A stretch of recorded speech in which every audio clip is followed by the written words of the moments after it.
اولیاء اللہ کا بھی، صحابہ کا بھی یہ طرز تھا، وہ فکر مند ہوتے تھے چھوٹی چھوٹی غلطی پر بھی وہ فکر مند ہوتے تھے، وہ کسی کا دل نہیں دکھاتے تھے، وہ کسی پر ظلم نہیں کرتے تھے، اور وہ اپنے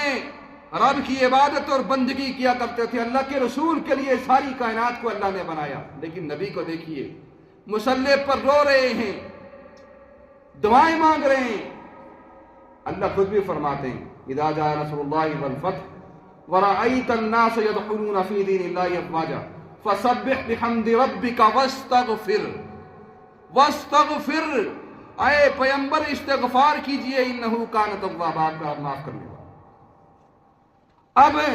استغفار کو لازم پکڑنا چاہیے اور گناہوں سے بچنا چاہیے۔ ہمارے اکابر اولیاء اللہ، ان کا تو یہ تھا کہ وہ فکر مند ہوتے تھے غلطی نہ ہو جائے، گناہ نہ ہو جائے، اللہ کی نافرمانی نہ ہو جائے، رسول اللہ کی سنت نہ چھوٹ جائے، شریعت کا ایک حکم نہ مٹ جائے۔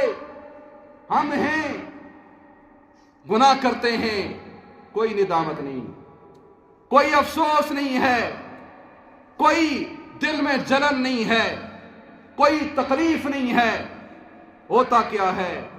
کبھی ندامت میں ہمارے آنسو نہیں گرتے، کبھی ہمارا دل نرم نہیں ہوتا، کبھی سجدے میں ہم سبحان ربی الاعلیٰ کہتے ہوئے ہمارا دل اتنا موم نہیں ہوتا کہ ہم اس رب کے سامنے ہیں جس نے ہمیں سب کچھ دیا ہے، اس کے لیے ایک آنسو تو بہا دیں۔ اتنے سخت دل ہم ہو چکے ہیں، اتنے سخت دل ہیں، گناہوں پر ندامت نہیں ہے، گناہوں پر پچھتاوا نہیں ہے، گناہوں پر افسوس نہیں ہے۔ ہوتا کیا ہے، ایک وقت کی روٹی نہ ملے پریشان ہو جاتے ہیں، شکوے شروع کر دیتے ہیں، کمائی گھٹ جائے شکوے شروع ہو جاتے ہیں، کاروبار کے اندر پرافٹ نہیں ہے پریشان ہیں، تنخواہ کم ہو جائے پریشان ہیں، کاروبار صحیح نہ چلے پریشان ہیں۔ لیکن اللہ کی نافرمانی کرتے ہوئے 30 40 50 60 70 سال گزر گئے، کوئی ندامت نہیں، دل کے اندر زنگ لگ چکا ہے، دل زنگ آلود ہو چکے ہیں۔ آج ہمیں فکر کرنی ہوگی، اس سے پہلے کہ فرشتہ ہمارے سر پر کھڑے ہو، ہمارے سر پر کھڑا ہو اور دفتر بند ہو جائے لکھنے والا، ہمیں فکر مند ہونا ہو، اپنے آپ کو پاک صاف کرنا ہو، رب